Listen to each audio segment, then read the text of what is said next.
8 de la mañana con 12 minutos, 8 con 12 minutos, en Punto Noticias, primera emisión. Saludamos con Jorge Coronado, sociólogo especialista en economía política. ¿Cómo está, señor Coronado? Buenos días, bienvenido, gracias por Buenos, acompañarnos. Le saludamos a Alexis buenos Moncayo, días. quien le habla, Licenia Espinel.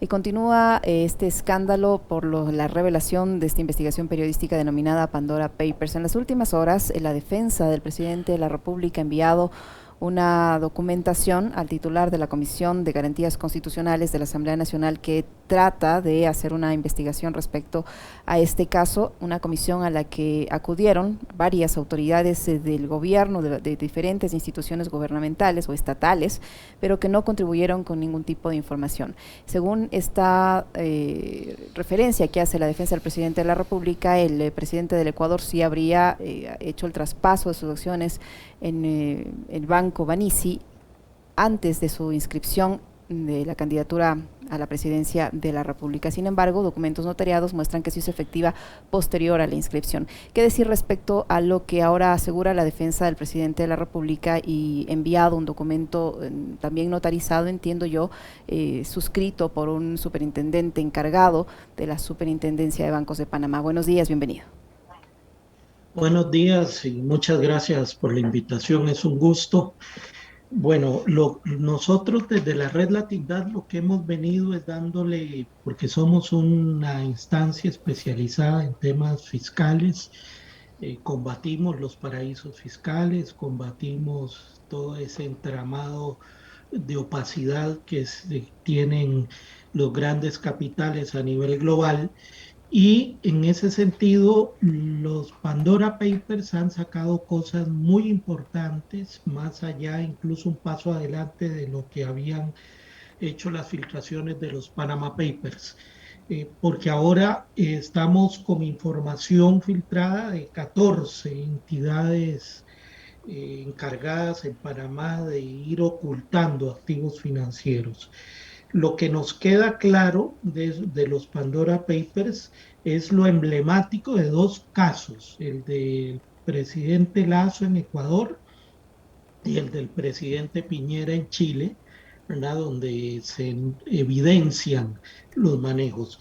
Nosotros hemos logrado identificar que todo el movimiento realizado por el señor Lazo desde que creó la Fundación Barberini, ¿verdad? Es un entramado, una Fundación Barberini que además fue dueña de Petro Overseas, que además Petro Overseas es el dueño del 100% de Banisi Holdings y que Banisi Holdings además es el dueño del Banco Banisi. Eh, y que tenemos la información de que los datos de la creación de la Fundación Banisi International, que es donde traslada el presidente Lazo las acciones a esta fundación donde sus hijos, sus 5 hijos, son los dueños. Entonces, lo que uno empieza a mirar, y con esto que usted me decía, lo que uno empieza a mirar es que es un entramado para ir escondiendo los hechos reales de cuando Gracias, Carlitos. han venido operando estas acciones. Pero además descubrimos algo muy importante, y es que el famoso Banco Banisi en Panamá, ya lo había dicho una periodista, Cintia García, en Página 12 en el 2017, este Banco Banisi en Panamá, sus principales depósitos no son y operaciones no son de panameños. No, es un banco con una estructura muy pequeña, doy el dato, 5 cajeros automáticos nada más, maneja más de 400 millones, 468 millones de dólares en depósitos. Este es el último balance de la Superintendencia de Bancos de Panamá de junio de este año, pero lo más interesante es que el 64%, $300 millones de esos depósitos son de extranjeros. Entonces, lo que también aquí vemos, y es la otra parte que nosotros queremos dimensionar, es que no solo estamos hablando de que el actual presidente de Ecuador creó, y su cultura bancaria financiera como banquero ha sido la creación de sociedades offshore, de bancos offshore, es su tradición, sino que además crea un banco para estimular la salida de capitales. Y el manejo de la fuga de capitales es que regresan luego bajo la figura de inversión extranjera. Es decir, salen las utilidades sin pagar impuestos y estos activos sin pagar impuestos y vuelven a regresar en la figura de inversión extranjera con con nuevos estímulos y exoneraciones fiscales. Es decir, es una operación claramente de blanqueo financiero. Nos parece, y toda la evidencia, los datos que tenemos de la Superintendencia de Bancos de la República de Panamá, notarías se han hecho públicas, está demostrando que no es tan fácil decir que todo se ha hecho con claridad, transparentemente y en los plazos. Para nosotros lo paradigmático de este caso es que Ecuador es de los pocos países a nivel global que tiene una clara legislación sobre la prohibición de que políticos y funcionarios públicos tengan activos, tengan sociedades offshore, y en este caso Pandora Papers comprueba que efectivamente el señor Lazo ha desarrollado a lo largo de los últimos 2 décadas o más toda esta estructura opaca de sociedades offshore. A De qué nosotros sirve, no, Jorge? Perdón que le interrumpa ahí, buenos días. sí, ¿De sí. qué sirve, Buenos Jorge, días. tener una estructura legal coherente? Usted ha dicho Ecuador tiene una normativa legal que prohíbe precisamente este tipo de acciones, pero ¿de qué sirve tener toda una estructura legal si es que los operadores de justicia se ajustan a los intereses del gobierno de turno? ¿De qué sirve tener una normativa clara con respecto de la ilegalidad que representa en este caso que una autoridad de elección popular lleve sus dineros a paraísos fiscales si es que no hay una autoridad competente que sancione precisamente aquello? Podríamos verlo en esa dirección que usted plantea, pero también en otra dirección. ¿De qué sirve que Ecuador tenga una normativa tan significativa e importante de combate a los paraísos fiscales si la normativa global, internacional, mundial no detiene el accionar de los paraísos fiscales ni de las sociedades offshore? Entonces aquí estamos en un círculo perverso entre operadores de justicia que son en el peor de los casos cómplices de todos estos entramados, o se hacen de la vista gorda, ¿verdad? Como se dice. Ajá. Y en segundo lugar, si todo el sistema de tributación y de fiscalidad global es permisivo frente a estos hechos. Es decir, nosotros lo venimos planteando desde la Tindad, no basta con legislación nacional, sino se entra a combatir esta práctica que la realizan, y los Pandora Papers nos lo ha demostrado, no solo una persona, lo realizan banqueros, ejecutivos, artistas, políticos y las élites económicas para esconder y erosionar las finanzas públicas de los países. Esto es muy grave, está quedando en evidencia las debilidades de las estructuras jurídicas de los países, y en este caso de Ecuador, donde se adecúa la normativa a los intereses de las élites políticas de turno, y en segundo lugar, organismos como la OCDE, como el G20, como Naciones Unidas, son realmente permisivos. Nosotros venimos insistiendo con un vasto movimiento global de organizaciones de sociedad civil, exigiendo que hay que ya ponerle límite a los paraísos fiscales. Hay que eliminar la lógica y la figura de paraísos fiscales, hay que eliminar la figura de las sociedades offshore, porque en nuestros países se dice que una sociedad offshore no es ilegal. Eso es relativamente cierto. Pero ¿para qué yo abro una sociedad offshore en otro país donde no tengo ninguna actividad económica? Eso lo hago simplemente para esconder la actividad económica en el país de origen del que yo soy. Y lo más grave, hay que acabar con el secreto bancario. Vean ustedes en este caso cómo ha costado poder eh, seguirle la pista, porque el secreto bancario es lo que esconde, por ejemplo, en este caso, vean ustedes toda esta ruta, Barbarini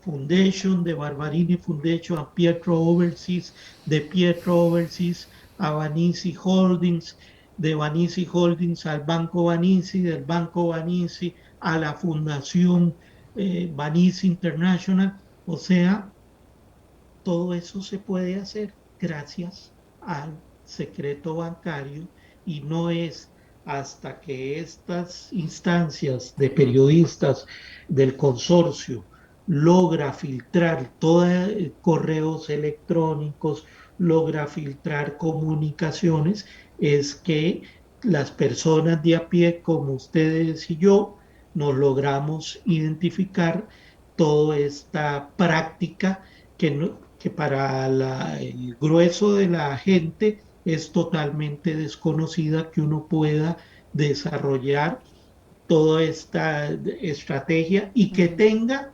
bufetes en distintos países del planeta, bufetes de abogados tributaristas a cargo de esconder con toda esta artimaña de medidas, ¿verdad? Eso es lo más grave. Señor Coronado, ¿cómo se logra establecer que el ahora presidente de la República ayudó a otros ecuatorianos a fugar capitales? ¿Cómo se llegó a establecer esto de acuerdo a la investigación que ustedes han realizado?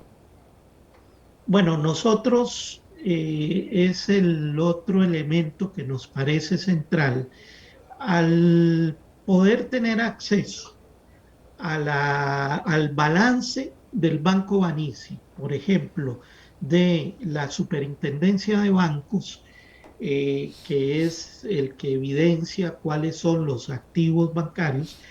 A junio de este año, como les decía al principio, del total de los depósitos de este banco, propiedad del señor Lazo, aunque diga que no, en Panamá, de 468 millones de dólares, 300 millones de esos depósitos son extranjeros. Recordemos que además este banco Banisi había sido autorizado para tener una oficina en Ecuador. Entonces, lo que tenemos es que el Banco Banisi tiene en Ecuador y en Panamá una estrategia para permitirle a que ecuatorianos depositen dinero en la oficina en Ecuador y lo trasladen por este mecanismo, se traslade a Panamá. Esto, por eso en la nota decimos, no solo es una estrategia para esconder u ocultar activos financieros, sino que es una estrategia para contribuir a que otras personas eh, oculten sus activos financieros. Y tenemos información de que ya en este momento hay listados de quiénes son, todavía nosotros no hemos tenido acceso a eso, de quiénes son los poseedores de esos 300 millones de dólares de ecuatorianos y ecuatorianas que han aprovechado esta estrategia, ¿verdad? Y posiblemente en las próximas semanas esto se van a estar haciendo público y demostrando que efectivamente aquí hay mucha gente involucrada operando para erosionar las finanzas públicas del Estado ecuatoriano y además para no contribuir con la responsabilidad tributaria que tienen que contribuir. Jorge, en este caso específico usted habla del presidente Lasso, que obviamente es el presidente del Ecuador, pero Lasso no es el único caso, está Piñera en Chile, en el caso de mandatarios, pero además, sí, y usted mencionaba bastante bien, hay músicos, hay artistas, hay deportistas, hay empresarios, hay banqueros, etcétera, etcétera, de distintas nacionalidades. Y esas nacionalidades o esos estados en donde están radicados o donde tienen su residencia estas personas también pierden, pues porque estas personas dejan de tributar, ya sea en Chile, en Ecuador, en España, en Estados Unidos, en el país que sea, porque llevan sus recursos a los paraísos fiscales. Ahora se ha juntado el G20 y vemos, y la COP también, ¿no? En el tema climático y demás, y vemos mucha preocupación por los temas de del universo, del mundo entero y demás. Nos vamos por el tema ambiental, pasemos también por el tema económico.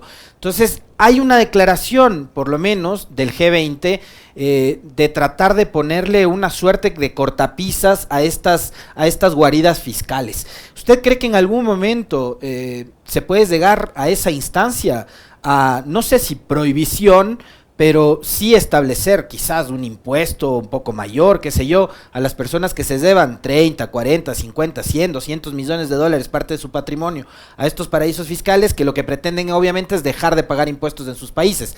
¿Usted cree que se puede llegar en algún momento a eso o no? Sí, porque el nivel de afectación es tan alto que vean que el G20 ya, aunque tímidamente, y no en la dirección correcta, empieza a plantear el debate. Ahí tenemos la Unión Europea, tenemos el caso de Irlanda, tenemos el caso de Holanda, ya no solo de Suiza, donde efectivamente para las grandes empresas digitales como Google y Facebook y todas estas, Holanda e Irlanda operan como paraísos fiscales donde estos grandes consorcios trasladan sus utilidades sin pagar impuestos.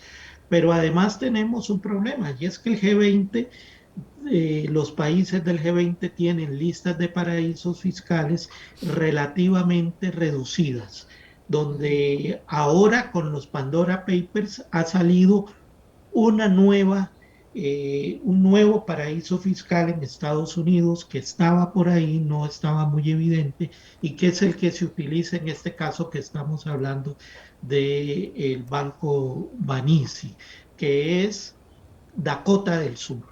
Estábamos acostumbrados a Miami, estábamos acostumbrados a Delaware, pero vean ustedes que el señor Lasso hace toda esta operación en Dakota del Sur que no se le estaba dando el seguimiento. Así que efectivamente la erosión es tan grande, el fraude, porque al final es fraude, es tan gigantesco que el G20 y los grandes poderes globales, corporativos, nacionales, estatales, ya tienen que asumir cómo enfrentar este tema. La presión es muy grande, la sociedad es muy grande, es lo que estamos viendo también en Glasgow con la COP26. La sociedad global está planteando y además en el marco de la pandemia, donde los estados han quedado económicamente desbaratados, donde no hay dinero ni para comprar vacunas o vacunas no en la cantidad que se requiere, y por el otro lado tenemos toda esta cantidad de miles de millones. Es que estamos hablando de 400 mil millones de dólares anuales que transitan por estos paraísos fiscales sin pagar un centavo en impuestos. Y esa situación está haciendo que incluso poderes importantes como el G20 ya no puedan mirar para el otro lado, mirar porque la presión es muy fuerte. Vean ustedes que incluso esta práctica en nuestra América Latina, tan desarrollada en varios países y por varios operadores, empieza a seguir siendo cuestionada, primero con los Panama Papers, ahora con los Pandora Papers, y la gente cada vez toma más conciencia de que estas estrategias bancarias no se pueden seguir aceptando porque mientras nosotros como personas, ciudadanos y ciudadanas comunes y corrientes, cada vez que hacemos la compra en el supermercado, cada vez que compramos gasolina, cada vez que hacemos cualquier acción financiera, pagamos impuestos por ello. Y hay una élite política y económica a nivel nacional, a nivel regional y a nivel global, esa élite que anda por el mundo obteniendo, enriqueciéndose, convirtiendo sus patrimonios cada vez en más grandes y escondiendo todo ese patrimonio en estos paraísos. Yo sí diría, hay que prohibirlos. Nosotros desde la Tindad decimos, hay que prohibir los paraísos fiscales, hay que prohibir e ilegalizar las sociedades offshore y hay efectivamente que acabar con el secreto bancario. Si el G20 y Naciones Unidas no entran a estas tres cosas, efectivamente no vamos a poder combatir. Y hay algo adicional, por ejemplo, en este caso del Banco Banisi, hay que transparentar quiénes son los beneficiarios o dueños reales de todas estas fundaciones, quién es el dueño de Pietro Versis realmente y no el que aparece en el papel de Banisi Holding. Mientras no tengamos claridad en quiénes son los beneficiarios reales, los dueños reales, y no se transparente públicamente, esta opacidad va a mantenerse y van a seguir siendo un estímulo los marcos jurídicos para que las élites sigan haciendo fraude fiscal.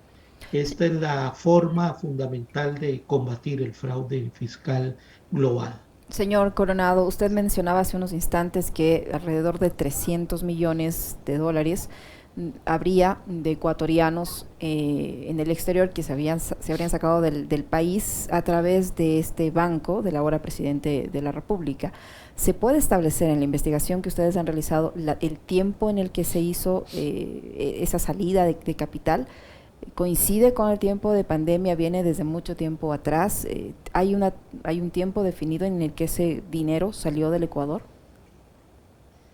Ha sido una estrategia constante de por lo menos una década y que hasta ahora la información que tenemos es que se ha mantenido a lo largo incluso de la pandemia, ¿verdad?